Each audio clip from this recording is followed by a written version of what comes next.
Hey guys, Jay here. So I just got done from using my Unimog outside, and that's probably the most RCing I've done this season. For one reason or another, I just haven't been into it. Not looking to get out of the hobby. Um, Not at all. Just, I don't know, maybe taking a break. Um, backing off a little bit. Um, I just think that the beginning of the year was kind of rough. I know RCs break down and stuff. It's part of the hobby, but I think it kind of put a damper on things um, as far as the fun factor. Um, it is fun to work on them, but when you have three RCs go down one right after the other, the fun factor just isn't there. Um, but I do know it's part of the hobby, and you fix them and then you move on. But anyways, I had a lot of fun with the RC today. It was good to be out there. To my surprise, I thought out of all of them, I thought this would have been the one that gave me the most trouble. Last year I had it out in the snow, and if you know anything about the Unimog, then you would probably know that the receiver is exposed. There is no receiver box. So basically all the electronics are open to water, wetness, sand, dirt, mud, and all that good stuff. But the receiver was the one I was the most worried about. In fact, I had done a video of this running in the snow, and I think I was talking to Ramsey RC, and I had made a comment to him about saying that it'd be lucky if it runs the next time because of the wetness and the snow that got in there. And I know it was him who made the suggestion to put the receiver in a balloon. So that was really good advice. I did actually watch a video on that today, how to undertake that. Unfortunately, the balloons I bought are for water balloons, so they aren't very big. So I wasn't able to do it. But it's not exactly raining out. Yeah, so it's a little too small. Need something a little bit bigger. So I guess I got a ton of water balloons I can use. 150. Wow, should last until next summer too. So anyways, yeah, I've got to still do the balloon technique on the receiver. Other than that, I got stuff going on with the Wraith. There was a lot of stuff. It's been down since November. Lots of stops and starts. I don't know if I'm going to get into it. But there was soldering issues as far as my soldering iron. I had to go get, I bought this because it came highly recommended, the Track Power.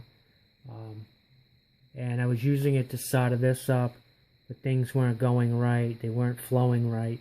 And so I thought it was my techniques. So I went back at it the next day, and the Track Power had no power. So it was just a matter of that the Track Power that I initially bought was defective. So you get 5 years on the box and 1 year on the soldering iron. So my warranty was good, obviously, because it was only like a month old. So they sent me a new one, and I was able to solder this up, and it's pretty daunting. You got to solder on this little capacitor onto those tiny little posts, and on top of that you've got to get these wires on, and of course you got to solder a connector on. You've got to solder it to the motor. The only thing I wish I did was I wish I had put some heat shrink on here so I could get some heat shrink there. I think I should be fine now. But I ran into another snag this week. I went to, this is a Japanese or a knockoff Traxxas plug, and it doesn't fit into a Traxxas battery female.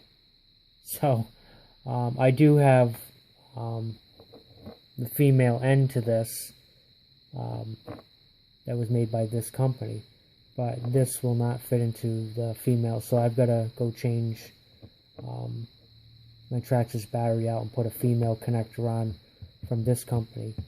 And I'll just say quickly, if you're going to change the connectors on your battery, make sure that you don't clip both wires at the same time. I would probably clip one end and put some electrical tape on it, and I would clip the other end, and that would be my starting point to solder the posts on, and then I would go back and solder this one. Hopefully I'm explaining that right, but the main point I'm trying to get across is you don't want these two wires touching. You don't want two bare wires touching, and that's what would happen if you cut them together, or if you cut one and cut the other and then they accidentally touch, you're still going to short out the battery. So there's plenty of videos out there. If I'm not explaining myself well, there's plenty of videos out there. So yeah, I mean, they got better information than I do, but that's where I learned it from. So yeah, my Wraith is still down. Lots of problems, lots of stops and starts, but I think hopefully by the end of the summer it should be good to go. The Rustler, on the other hand, has been a pain in the butt. I'm already into 7 minutes with this video, so I got about 3 more minutes to talk. I like to only go like 10 minutes. That's just, you know, my personal thing. So I won't get into any of the other stuff that happened previously, but I have these STRC 17mm hub adapters. Now the problem with these is, if you snug this down, and I'm not talking about wrenching it, if you just snug it down, turn the nut until it stops, not wrenching it super tight, this is what you get. This is what kind of wheel spin you'll get. That's it. Now, if you snug it down and back it off a little bit, which is probably improper, because you want to be able to snug these down. So you snug down. This one, I snugged down the center nut and I backed it off half a turn. So it spins a little bit better. I know the tires need to be balanced better, but they're awful to balance, the GRPs, but anyways, you get better wheel spin. So I've seen guys use the Traxxas 17mm hub adapters, and it looks like without any kind of fooling around adjustments or anything, they just put them on there. And I've seen guys go like this to their wheels in videos, and they do a 10-12 minute video and the wheel's still spinning by the end of the video. So I just don't have too much faith in these 17mm adapters, so I went out and got the Traxxas ones. Just waiting for them to come in. It won't fix the problem that I'm having with the slop. That's awful. I call it the shopping cart effect. You know, like when you take a shopping cart and you roll it down a hill and the wheels go like that. See that? You even got sound effects with it too.